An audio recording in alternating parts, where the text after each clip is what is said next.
महत्त्वाचं ज्याच्या दर्शनासाठी आपण आलो हे आपल्या डाव्या बाजूला भारतातलं पहिलं ज्योतिर्लिंग श्री सोमनाथ, अगदी मंदिराच्या बाजूला खेटून असं हे सागर दर्शन VIP गेस्ट हाऊस आहे.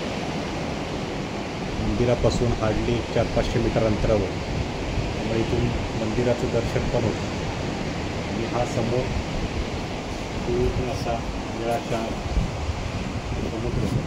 मित्रांनो, ट्रॅव्हल स्टोरीमध्ये आपलं सर्वांचं सहर्ष स्वागत. आता आपण आहोत देशातलं प्रथम ज्योतिर्लिंग अर्थात सोमनाथमध्ये, आणि सोमनाथमधलं अगदी मंदिराला लागून असलेलं सर्वात VIP असं गेस्ट हाऊस म्हणजे सागर दर्शन.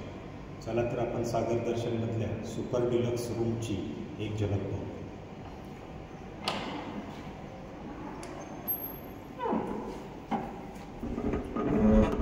सुपर डिलक्स रूममध्ये आपण प्रवेश केला की आपल्याला एक कबर्ड मिळतं. त्याच्यासोबतच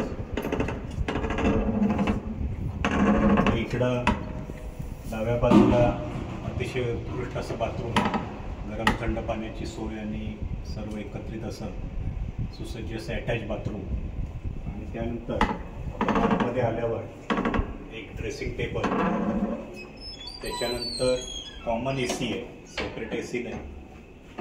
ACच्या वेंट्स आपण वर पाहू शकता. त्यानंतर टेलिव्हिजनची सोय पण करून दिलेली आहे. एक प्रशस्त असा बेड आहे.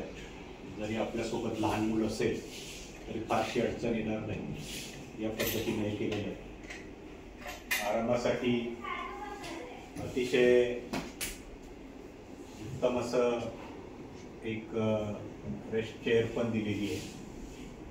एक छोटा टेबल, थंड पाण्यासाठी मिल्टॉनचा जार त्याच्यासोबत आपल्याला प्राप्त होतो.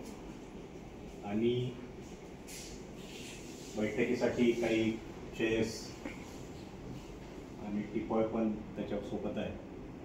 अशा प्रकारे ही सुपर डिलक्स रूम आपल्याला सोमनाथ ट्रस्टच्या वेबसाईटवर जाऊन बुक करता येते. आणि त्या बुकिंगमध्ये डिपॉझिट रक्कम पण घेतली जाते. डिपॉझिट रक्कम आपण जेव्हा चेकआउट करतो त्यावेळेला ती आपल्याला परत दिली जाते. या सागर दर्शनमध्ये सुपर डिलक्स, डिलक्स अशा 3-4 प्रकारच्या वेगवेगळ्या रूम आहेत. सुपर डिलक्स रूमची सगळ्यात मोठी खासियत म्हणजे त्याला असणारी प्रायव्हेट बाल्कनी.